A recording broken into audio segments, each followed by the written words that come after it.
Verset 18. 18. Voici, dit-il, ce que je ferai. J'abattrai mes greniers. Je vais abattre mes greniers là. J'en bâtirai de plus grands. Je vais construire de plus grands greniers. J'y amasserai toute ma récolte. Je vais amasser toute ma récolte. Et tous mes biens. Oui, Verset 19. Et je dirai à mon âme. Et je vais dire quoi à mon âme? Mon âme, tu as beaucoup de biens. Tu as beaucoup de biens en réserve pour plusieurs années. Pour aujourd'hui et pour l'éternité. Repose-toi, mon âme. Mange. Bois. Et réjouis-toi. Dors et réjouis-toi. Tu es le papa Dieu. Regardez un homme comme ça. Est-ce que ça là, c'est pas le travail de beaucoup d'entre nous? Souvent les pasteurs font ça aussi. J'ai l'église mère, j'ai tel annexe ici, j'ai tel annexe là-bas, ça produit tel ici, Dieu m'a mis dans l'abondance. Oh mon âme, dors. C'est un piège. Vous comprenez, non? Il n'y a pas que celui qui n'est pas pasteur, mais c'est dangereux pour tout le monde, tout être humain. À partir du moment où tu commences à glorifier tes mains, ton travail, tes activités, tu commences à courir le danger. Dieu ne partage pas sa gloire. Alléluia. Il ne partage pas sa gloire. Quand il finit de dire ça, qu'est-ce que Dieu dit? Verset 20. Verset 20. Mais Dieu lui dit. Insensé. Insensé. C'est-à-dire que celui qui se comporte comme ça, il est comment? Il est insensé. Insensé. Dis avec moi, je refuse. Il faut dire ça fort. Je refuse d'être un insensé. Au nom de Jésus. Je refuse d'être un insensé. Je veux être riche pour le royaume des cieux. Je veux être riche pour Jésus-Christ de Nazareth. Pour qu'il bénisse ma vie. Au nom de Jésus. Amen. Dieu lui dit quoi? Insensé. Insensé. Regarde comment tu te glorifies. Regarde. Ça se passe aussi sur d'autres plans. Hein? Ici, c'est le domaine financier. Mais souvent, il y a le domaine même de la beauté.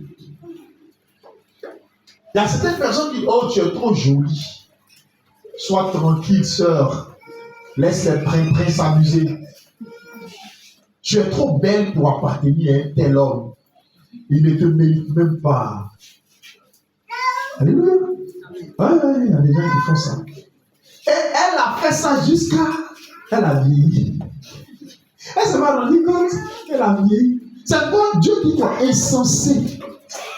Beauté que j'ai faite là. De toute façon, tu es belle. J'ai fait ça pour ma gloire et pour la gloire d'un de mes enfants. Tu sais, une femme, aussi belle soit-elle, quand elle n'a pas d'époux, quand elle n'a pas un homme dans sa vie, elle est malheureuse.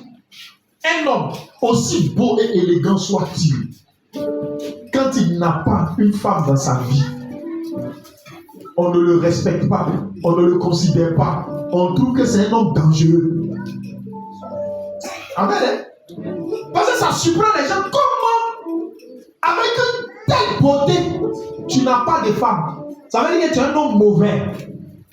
Tu es quelqu'un qui ne peut pas vivre.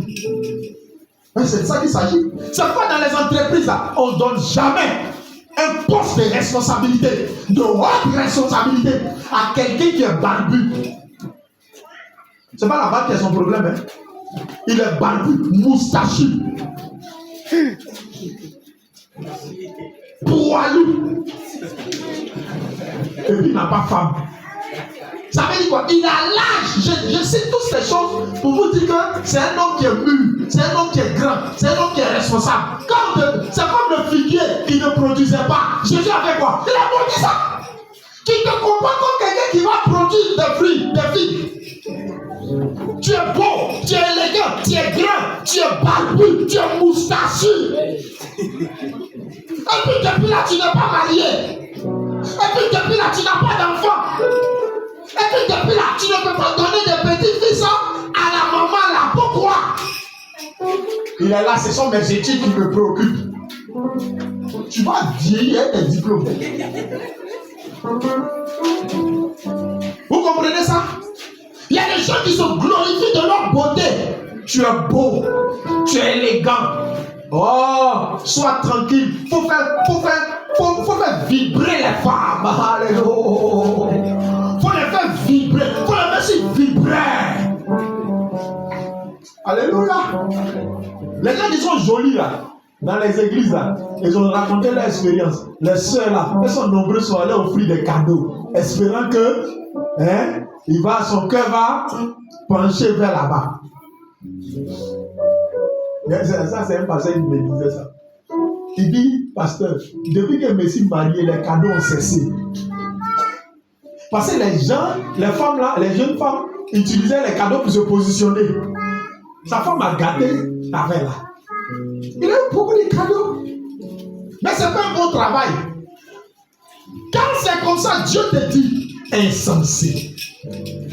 Parce que tu es conscient et tu utilises consciemment cette position-là pour mettre les gens en mal. Parce que Dieu t'a fait grâce. Pareil pour les femmes, pareil pour les hommes. Dieu ne veut pas ça. Dieu n'aime pas ça. Alléluia.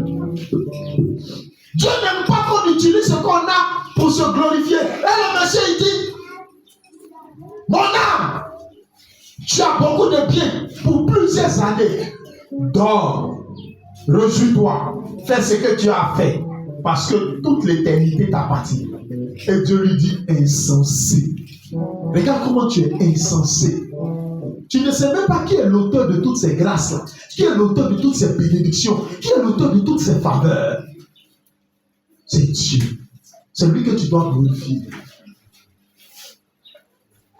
Tu sais, je ne vais pas traîner passer par 4 chemins. Quand Dieu te fait la grâce de travailler, Dieu bénit ton travail. Il te donne beaucoup d'argent.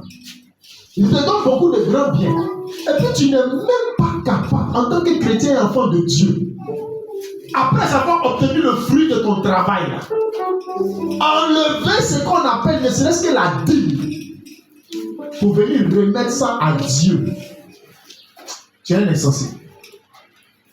Tu comprends ça?